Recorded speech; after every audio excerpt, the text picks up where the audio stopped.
Have you ever heard the phrase, video games are bad for kids?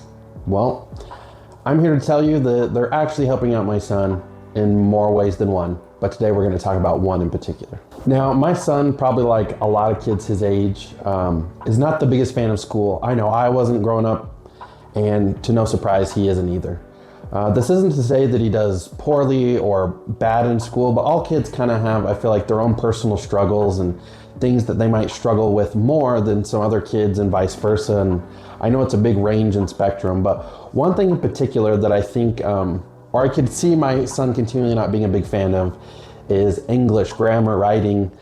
He loves reading, but when it comes to writing, particularly spelling, he has always kind of struggled with that. And I've always come up with different ways to, sometimes it's after school things or like tutoring or even myself kind of helping him with his spelling and just trying to find out all the different ways that not only can help improve his spelling, but help him feel motivated to why he should care to want to spell and write better or type better. Because especially on a keyboard, that's going to be a skill that's going to be around, I think, for a very long time until maybe AI becomes so good that, like we see more and more now, especially with like Gen Z and Alpha using our voices more to communicate and type things out as opposed to using our fingers. But I don't think we're anywhere close to there yet. So I think it's still invaluable to be able to know how to spell and to write. And again, it's just really hard to motivate some people and kids, like with my son in particular. Now, I'm always battling on this channel the common skepticism and kind of the negative thoughts when it comes to gaming, because I think as far as we've come in gaming, how popular it's become, it's funny how even those same people and sometimes parents that play Candy Crush, which is a game, will be so quick to kind of like point the finger at their kid or society and just say like, oh, video games are bad and we can't learn anything good from them. But one of my missions and goals in life is to change that way of thinking. And again, I think this particular topic is just one of the many ways that I think gaming can help people, particularly kids as they're developing. Because again, I think a lot of people think, especially when they're developing, don't play video games. But to me, that's probably the best time to do it, and probably the most enjoyment you may ever get out of video games. If you're getting older, you're an adult, you know that sometimes there's some diminishing returns on having fun. So I say enjoy it while it lasts at the best age. But let's not get too off topic for today. One of the coolest things I've noticed recently is I've gotten my son into more and more PC gaming. I have a cute little gaming laptop setup I have for him right next to my desk so that whenever we play something on PC, we can do it together, close to each other, so we can interact, talk, and kind of heighten the experience and have a little bit more fun with it. But lately, whether we're playing Minecraft, Roblox, Fortnite, kind of the lethal trio of kind of kid gaming entertainment, I've noticed that he has been asking me a lot more, oh, how do I spell this, or how do you spell this? And at first, instinctively, I was like, well, like this, and he's trying to put in like a creator code or maybe type something in chat. And then I eventually learned to use it kind of as a teaching tool to be like, okay, well, sound it out. And remember, what letters is this making, and what instance, and what grammatically correct way is this sound going to change, or the confusing parts of English where here's two letters that sound completely different, but depending on the word will change. And I've just been slowly kind of trying to use it as more of a motivator for him to figure it out on his own and get that good feeling of self-accomplishment of, oh, okay, like that might have been a little tough, but I sounded out and it was right. And then he asked me, is this right? Sometimes it is, sometimes it isn't. But I know the times when I kind of let him try as much as he can on his own, and then he does it and he gets my kind of okay, he is super excited, and then I think that motivates him more and more and more, and he starts to ask me less and less times on how to spell things. I know that means he's still going to make mistakes and everything. I mean, I'm 34 and I still make grammatical and spelling errors all the time, even sometimes when I'm using Grammarly or AI.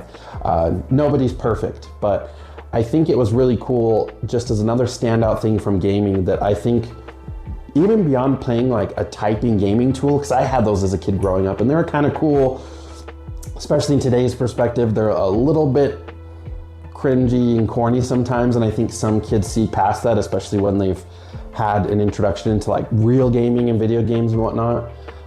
And so this is just a cool avenue where it's like there's literally, it has in a way, nothing to do with school at all. So it kind of puts down his barriers of like, oh, this is going to be tough, or I have to learn something. And it opens him up for his brain to, I think, work the most effectively, because it's not under any type of stress or worry about maybe doing something right or wrong, but it's more about just doing it and trying to get better and better and better.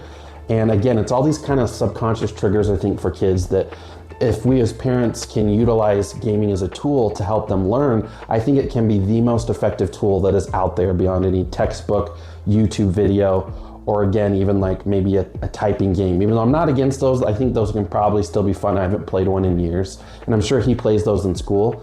But again, taking the whole education forced aspect out of it, I think helps a lot of kids open up, especially kids that have a lot of learning difficulties or even learning disorders. And while this is just kind of like one little small snippet out of the big experience I've noticed doing this with my kid over the last year or two, I have noticed that, you know, from improved grades to particularly doing better in English activities and being able to answer more questions in school that he tells me about later on when I ask him about his day.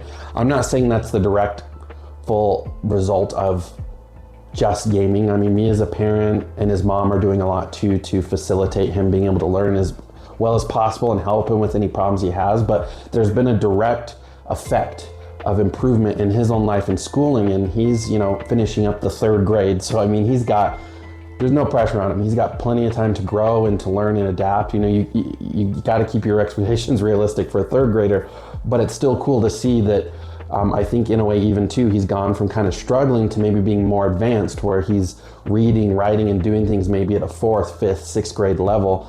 And that's basically what you want to see as a parent. Again, it doesn't have to be gaming, and I always preach this too, like whatever tool or whatever works best for your kid, figuring that out is the most important thing. I just think gaming is one of the easiest no-brainer, like, oh, if my kid can learn something from gaming, he's gonna want to do this regardless. I don't know too many kids that don't want to sit down on a Nintendo Switch or even on a computer and play silly games and whatnot. And it's just using that as a conduit to improve themselves in every aspect of their lives, particularly in this instance, in English and in their education. And I think as my recommendation too, if you're a parent out there and you're like, okay, like what games best facilitate this? And you have to be careful because especially when you're playing online games, there's all sorts of personalities out there, and some kids can find themselves in dangerous situations, and that's why I always make sure I'm right next to him, interacting with him, particularly when he's playing online games. I don't kind of leave him to his own devices or leave him in front of the screen. I'm right there with him, seeing the same interactions, because we're usually in a group or a team. But again, games like Fortnite, Minecraft, Roblox, where you can interact with people, but there's also a chat window. Being able to type and read in those, I think, has been a big help. And one other unexpected one that I completely forgot till just this moment is he's really into this one Twitch streamer. And Twitch, kind of like YouTube, it's something I don't want to let my kid loose on, because I know there's all sorts of sketchy stuff on there. But again, when I'm watching him and next to him, he's like, oh, Dad, like I want to sub to this guy so I can chat. He had like a subscriber-only Twitch chat. I was like, well, I always have my Amazon Prime subscription subscription thing that I never use, so you can go ahead and use that because it's kind of free.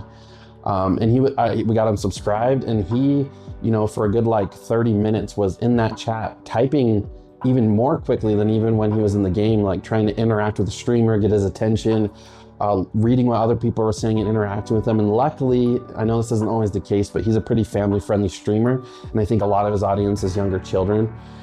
So a lot of the chat was like fairly harmless, or if there was anything bad, it wasn't there for very long to even notice it, which is awesome. So, you know, as a parent, you have to do your due diligence as always to make sure that the content or the thing your kids are interacting with are as safe as possible. Sometimes you can't control other people and what they're going to do online. So just be that extra barrier with your son, so you can be, or your kid, to talk about things that come up or they are confused about, or I don't know what this means, and to maybe say like, well, I'll tell you about that when you're older some other time, or you know, because yeah, online gaming unfortunately does have a bad, justifiable rap of people sometimes acting as the worst versions of themselves possible. So as parents, we do have to remember to keep safety and caution always at the top of what we do with our kids, and making sure that while we're helping them learn, we also don't want to be hurting them in any way, and letting your kids just, I think, free reign loose on online gaming is one way that could be maybe more of a negative and a con than a positive effect, especially on their brains. And I guess lastly, one thing I just want to know is hit on too is, as a parent, I think the biggest thing I've had to learn is to keep an open mind.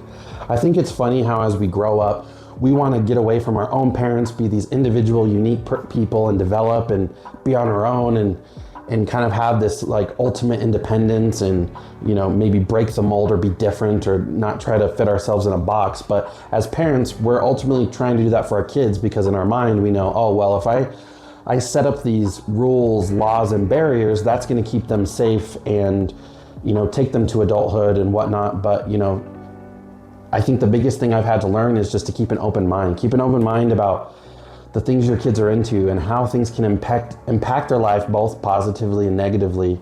I think as parents, one of the things is swallowing the hard pill of always knowing that we don't always know the best way. And even though we can be a lot better at not repeating some of the mistakes our own parents made, sometimes we fall into other traps or trying to maybe not learn from the best sources, or also just thinking, you know, my way's the highway, we are right, and that's that. And while you have to be a parent first to your kids, I think the more open-minded I've been about, for example, gaming being a teaching tool, me and my son's relationship has grown because of it.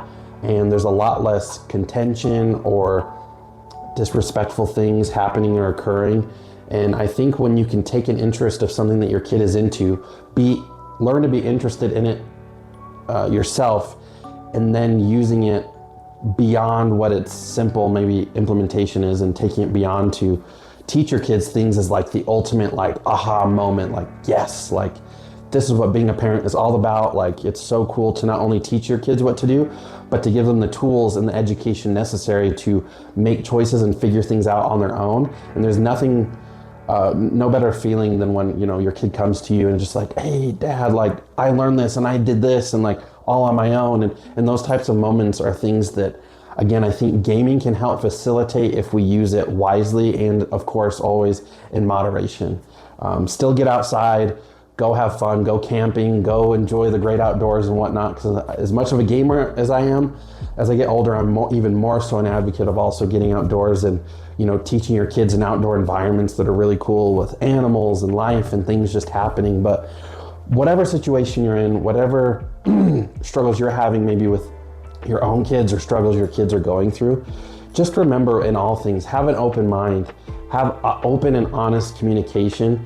And know that just like with any person, even your own kid who's known you their entire life, you still have to build trust with them. You have to continually create the building blocks that are going to help them open up and want to tell you everything about their life, whether you want to hear it or not. But I know me as a parent, I want them to at least know that they can feel safe and secure telling me anything, and that my initial gut reaction isn't going to be judgment, hatred, or anger. But because of our interactions, like playing a simple, silly game, beyond learning how to spell, becoming smarter, or improving a child's education, I think the biggest thing that all that becomes a side effect of is, again, just growing closer as a family, as a unit of people that need to learn to trust and understand one another if they're going to have any hope at surviving this crazy world and avoiding some of those horrible potholes that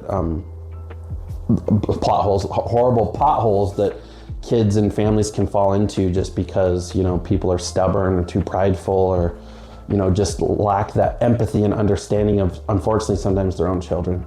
But anyways, that's my soapbox for today, guys. I want to know though too, have you ever noticed any instances in gaming with your own kids where they learned or discovered something new, or you were able to use a particular game also to improve their English skills or math skills?